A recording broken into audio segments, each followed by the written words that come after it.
شروع اللہ کا نام لے کر جو بڑا ہی مہربان نہایت رحم کرنے والا ہے۔ صحیح بخاری حدیث نمبر 7۔ ہرقل شام روم نے ان کے پاس قریش کے قافلے میں ایک آدمی بلانے کو بھیجا، اور اس وقت یہ لوگ تجارت کے لیے ملک شام گئے ہوئے تھے، اور یہ وہ زمانہ تھا جب حضور اکرم صلی اللہ علیہ وآلہ وسلم نے قریش اور ابو سفیان سے ایک وقتی عہد کیا ہوا تھا۔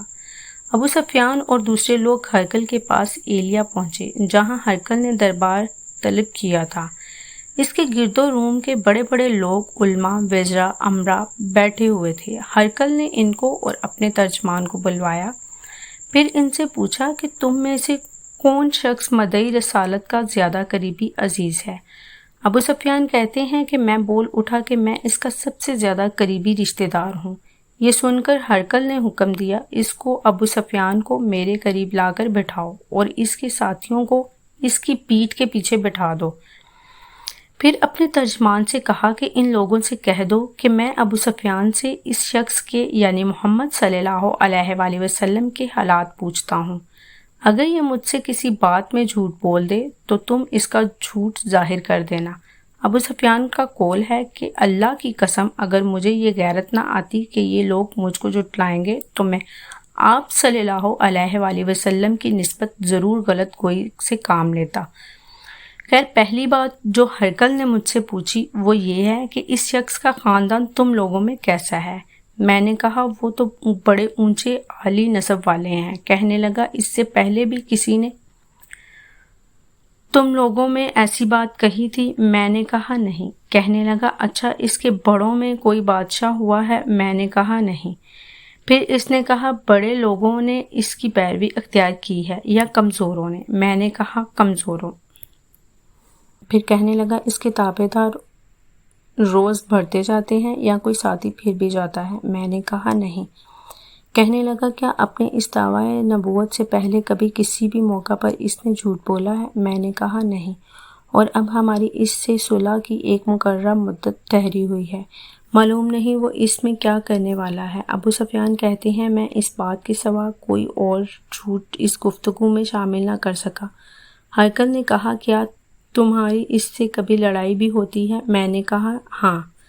بولا پھر تمہاری اور اس کی جنگ کا کیا حال ہوتا ہے؟ میں نے کہا لڑائی ڈول کی طرح ہے، کبھی وہ ہم سے میدان جنگ جیت لیتے ہیں اور کبھی ہم ان سے جیت لیتے ہیں۔ ہرقل نے پوچھا وہ تمہیں کس بات کا حکم دیتا ہے؟ میں نے کہا وہ کہتا ہے صرف ایک اللہ کی عبادت کرو، اس کا کسی کو شریک نہ بناؤ، اور اپنے باپ دادا کی شرک کی باتیں چھوڑ دو، اور وہ ہمیں نماز پڑھنے، سچ بولنے، پرہیزگاری اور صلح رحمی کا حکم دیتا ہے۔ یہ سب سن کر پھر ہرقل نے اپنے ترجمان سے کہا کہ ابو سفیان سے کہہ دے کہ میں نے تم سے اس کا نسب پوچھا تو تم نے کہا کہ وہ ہم میں عالی نسب ہے، اور پیغمبر اپنی قوم میں عالی نسب ہی بھیجے جایا کرتے ہیں۔ میں نے تم سے پوچھا کہ دعویٰ نبوت کی یہ بات تمہارے اندر اس سے پہلے کسی اور نے بھی کہی تھی تو تم نے جواب دیا کہ نہیں۔ تب میں نے اپنے دل میں کہہ کہ اگر یہ بات اس سے پہلے کسی نے کہی ہوتی تو میں سمجھتا کہ اس شخص نے بھی اسی بات کی تقلید کی ہے تو جو پہلے کہی جا چکی ہے۔ میں نے تم سے پوچھا کہ اس کے بڑوں میں کوئی بادشاہ بھی گزرا؟ تم نے کہا کہ نہیں۔ تو میں نے دل میں کہا کہ ان کے بزرگوں میں کوئی بادشاہ ہوا ہوگا تو کہہ دوں گا کہ وہ شخص اس بہانہ اپنے آباء و اجداد کی بادشاہیت اور ان کا ملک دوبارہ حاصل کرنا چاہتا ہے۔ میں نے تم سے پوچھا کہ اس بات کے کہنے یعنی پیغمبری کا دعویٰ کرنے سے پہلے تم نے کبھی اس کو دروغ گوئی کا الزام لگایا ہے؟ تم نے کہا کہ نہیں۔ تو میں نے سمجھ لیا کہ جو شخص آدمیوں کے ساتھ دروغ گوئی سے بچے وہ اللہ کے بارے میں کیسے جھوٹی بات کہہ سکتا ہے۔ اور میں نے تم سے پوچھا کہ بڑے لوگ اس کے پیرو ہوتے ہیں یا کمزور آدمی؟ تم نے کہا کمزوروں نے اس کی اتباع کی ہے، تو دراصل یہی لوگ پیغمبروں کے متبعین ہوتے ہیں۔ اور میں نے تم سے پوچھا کہ اس کے ساتھی بڑھ رہے ہیں یا کم ہو رہے ہیں؟ تم نے کہا کہ وہ بڑھ رہے ہیں، اور ایمان کی کیفیت یہی ہوتی ہے حتیٰ کہ وہ کامل ہو جاتا ہے۔ اور میں نے تم سے پوچھا کہ آیا کوئی شخص اس کے دین سے ناخوش ہو کر مرتد بھی ہو جاتا ہے؟ تم نے کہا نہیں۔ تو ایمان کی خاصیت بھی یہی ہے کہ جن کے دلوں میں اس کی مسرت رچ بس جائے وہ اس سے لوٹا نہیں کرتے۔ اور میں نے تم سے پوچھا کہ آیا وہ کبھی عہد شکنی کرتے ہیں؟ تم نے کہا نہیں۔ پیغمبروں کا یہی حال ہوتا ہے، وہ عہد کی خلاف ورزی نہیں کرتے۔ اور میں نے تم سے کہا کہ وہ تم سے کس چیز کے لیے کہتے ہیں؟ تم نے کہا کہ وہ ہمیں حکم دیتے ہیں کہ اللہ کی عبادت کرو، اس کے ساتھ کسی کو شریک نہ ٹھہراؤ، اور تمہیں بتوں کی پرستش سے بھی روکتے ہیں، سچ بولنے اور پرہیزگاری کا حکم دیتے ہیں۔ لہٰذا اگر یہ باتیں جو تم کہہ رہے ہو سچ ہیں تو عن قریب وہ اس جگہ کا مالک ہو جائے گا کہ جہاں میرے یہ دونوں پاؤں ہیں۔ مجھے معلوم تھا کہ وہ پیغمبر آنے والا ہے، مگر مجھے یہ معلوم نہیں تھا کہ وہ تمہارے اندر ہوگا۔ اگر میں جانتا کہ اس تک پہنچ سکوں گا تو اس سے ملنے کے لیے ہر تکلیف گوارا کرتا۔ اگر میں اس کے پاس ہوتا تو اس کے پاؤں دھوتا۔ ہرقل نے حضور اکرم صلی اللہ علیہ وآلہ وسلم وہ خط منگایا جو آپ نے رہیہ کلبی رضی اللہ تعالیٰ عنہ کے ذریعے حاکم بصرہ کے پاس بھیجا تھا، اور میں نے وہ ہرقل کے پاس بھیج دیا تھا۔ پھر اس کو پڑھا تو اس میں لکھا تھا، اللہ کے نام سے شروع جو نہایت مہربان رحم کرنے والا ہے۔ اللہ کے بندے اور اس کے پیغمبر حضرت محمد مصطفیٰ صلی اللہ علیہ وآلہ وسلم کی طرف یہ خط ہے۔ شام روم کے لیے اس شخص پر سلام ہو جو ہدایت کی پیروی کرے۔ اس کے بعد میں آپ کے سامنے دعوت اسلام پیش کرتا ہوں۔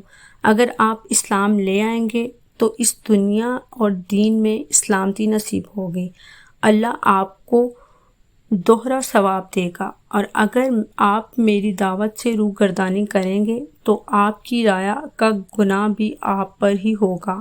اور اے اہل کتاب، ایک ایسی بات پر آ جاؤ جو ہمارے اور تمہارے درمیان یکساں ہے، وہ یہ ہے کہ ہم اللہ کے سوا کسی کی عبادت نہ کریں اور کسی کو اس کا شریک نہ ٹھہرائیں، اور نہ ہم میں سے کوئی کسی کو اللہ کے سوا اپنا رب بنائے۔ پھر اگر وہ اہل کتاب اس بات سے منہ پھیر لیں تو مسلمانوں تم ان سے کہہ دو کہ تم مانو یا نہ مانو، ہم تو ایک اللہ کے اطاعت گزار ہیں، وہ یہ کہ ہم اللہ کے سوا کسی کی عبادت نہ کریں اور کسی کو اس کا شریک نہ ٹھہرائیں، اور نہ ہم میں سے کوئی کسی کو اللہ کے سوا اپنا رب بنائے۔ پھر اگر وہ اہل کتاب اس بات سے منہ پھیر لیں تو مسلمانوں تم ان سے کہہ دو کہ تم مانو یا نہ مانو، ہم تو ایک اللہ کی اطاعت گزار ہیں۔ ابو سفیان کہتے ہیں، جب ہرقل نے جو کچھ کہنا تھا کہہ دیا اور خط پڑھ کر فارغ ہوا تو اس کے ارد گرد بہت شور و غل ہوا، بہت سی آوازیں اٹھیں اور ہمیں باہر نکال دیا گیا۔ تب میں نے اپنے ساتھیوں سے کہا کہ ابو کبشہ کے بیٹے نبی کریم صلی اللہ علیہ وآلہ وسلم کا معاملہ تو بہت بڑھ گیا ہے، دیکھو تو اس سے بنی اصفر روم کا بادشاہ بھی ڈرتا ہے۔ مجھے اس وقت اس بات کا یقین ہو گیا کہ نبی کریم صلی اللہ علیہ وآلہ وسلم عن قریب غالب ہو کر رہیں گے، حتیٰ کہ اللہ نے مجھے مسلمان کر دیا۔ راوی کا بیان ہے کہ ابن ناطور ایلیا کا حاکم ہرقل کا مصاحب اور شام کے نصارہ کا لاٹ پادری بیان کرتا تھا کہ ہرقل جب ایلیا آیا ایک دن صبح کو پریشان اٹھا تو اس کے درباریوں نے دریافت کیا کہ آج ہم آپ کی حالت بدلی ہوئی پاتے ہیں، کیا وجہ ہے؟ ابن ناطور کا بیان ہے کہ ہرقل نجومی تھا، علم نجوم میں وہ پوری مہارت رکھتا تھا۔ اس نے اپنے ہم نشینیوں کو بتایا کہ میں نے آج رات ستاروں پر نظر ڈالی تو دیکھا کہ ختنہ کرنے والوں کا بادشاہ ہمارے ملک پر غالب آ گیا ہے۔ بھلا اس زمانے میں کون لوگ ختنہ کرتے ہیں؟ انہوں نے کہا کہ یہود کے سوا کوئی ختنہ نہیں کرتا، سو ان کی وجہ سے پریشان نہ ہوں۔ سلطنت کے تمام شہروں میں یہ حکم لکھ بھیجیے کہ وہاں جتنے یہودی ہوں سب قتل کر دیے جائیں۔ وہ لوگ انہی باتوں میں مشغول تھے کہ ہرقل کے پاس ایک آدمی لایا گیا جسے شاہ غسان نے بھیجا تھا۔ اس نے حضور اکرم صلی اللہ علیہ وآلہ وسلم کے حالات بیان کیے۔ جب ہرقل نے سارے حالات سن لیے تو کہا کہ جا کر دیکھو وہ ختنہ کیے ہوئے ہے یا نہیں۔ انہوں نے اسے دیکھا تو بتلایا کہ وہ ختنہ کیا ہوا ہے۔ ہرقل نے جب اس شخص سے عرب کے بارے میں پوچھا تو اس نے بتلایا کہ وہ ختنہ کرتے ہیں۔ تب ہرقل نے کہا کہ یہ محمد صلی اللہ علیہ وآلہ وسلم اس امت کے بادشاہ ہیں جو پیدا ہو چکے ہیں۔ پھر اس نے اپنے ایک دوست کو رومیہ خط لکھا، اور وہ بھی علم نجوم میں ہرقل کی طرح ماہر تھا۔ پھر وہاں سے ہرکل حمص چلا گیا۔ ابھی حمص سے نکلا ہی تھا کہ اس کے دوست کا خط اس کے جواب میں آ گیا۔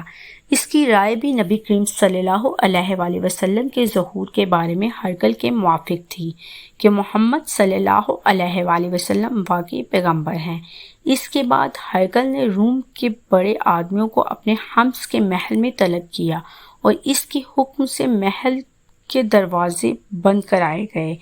پھر وہ اپنے خاص محل سے باہر آیا اور کہا، اے روم والو، کیا ہدایت اور کامیابی میں کچھ حصہ تمہارے لیے بھی ہے؟ اگر تم اپنی سلطنت کی بقا چاہتے ہو تو پھر اس نبی کی بیعت کر لو اور مسلمان ہو جاؤ۔ یہ سننا تھا کہ پھر وہ لوگ وحشی گدھوں کی طرح دروازوں کی طرف دوڑے مگر انہیں بند پایا۔ آخر جب ہرکل نے اس بات سے ان کی یہ نفرت دیکھی اور ان کے ایمان لانے سے مایوس ہو گیا تو کہنے لگا، ان لوگوں کو میرے پاس لاؤ۔ جب وہ دوبارہ آئے تو اس نے کہا، میں جو بات کہی تھی اس سے تمہاری دینی پختگی کی آزمائش مقصود تھی، سو وہ میں نے دیکھ لی۔ تب یہ بات سن کر وہ سب کے سب اس کے سامنے سجدے میں گر پڑے اور اس سے خوش ہو گئے۔ بالآخر ہرکل کی آخری حالت یہی رہی۔ صحیح بخاری حدیث نمبر 7۔